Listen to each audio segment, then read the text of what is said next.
Just ahead, the latest choice in streaming is making its debut today. The field of streaming content providers continues to get more crowded with the addition today of Paramount Plus. We welcome Tim Hanlon, founder and CEO of the Vertere Group. Tim, kind of help us understand what Paramount Plus is. What are they going to have? It's a great question, and they're late to the party by all accounts, but it basically is the amalgamation of content from Paramount Studios, the CBS television family, the Viacom company of channels, MTV and Nickelodeon and the like, and it's all, as they sort of call it, a mountain of content for two tiers of pricing.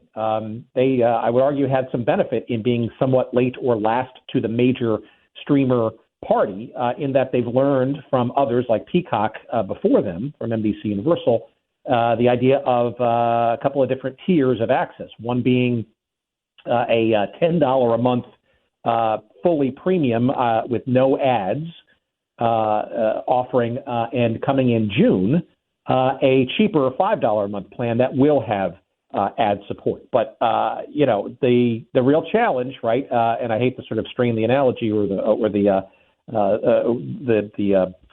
term here, but that they do have a mountain, proverbially, of challenges. It's got a lot of challenges in front of it, marketing-wise as well as consumer economics-wise. Yeah, at some point, you and I have talked about this a lot. I mean, at some point, consumers are not going to have 10 different services, so you're going to have clear winners and losers here. Yeah, look, I think from a marketing perspective, it's going to be a challenge because most people don't understand that Paramount as a brand name. They may remember it from, a title slide before they watch a movie, but I don't think they understand sort of the what that means in terms of the library. I certainly don't expect consumers to understand what Viacom means. It means nothing. It's a company, right? But they do understand to an extent MTV and Nickelodeon and those brands.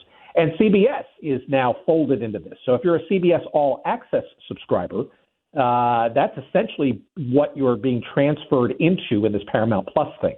The access to the local channels, like WBBM here in Chicago, it depends, frankly, and confusingly, on which tier that you're going to get. If you get the full premium $10 version of Paramount Plus, you'll have full access to Channel 2. If you only get the $5 a month with ad tier, you will not. However, strangely and more interestingly and curiously, you will have access to NFL football games. So it's getting very convoluted, and I think consumer marketing will be a challenge for this proposition, let alone can I afford another streaming service? And can the companies make the money? I'm speaking more broadly than Paramount here. Can the companies make enough money if you have this sort of finite group of consumers that are just kind of going back and forth between the streaming services? They really need to be one of the ones that dominate in order to make it work. Yeah, it's a great question. Really, Peacock and Paramount Plus are really transitioning from a linear television model that has been successful for them over the decades into a streaming one, which may or may not be.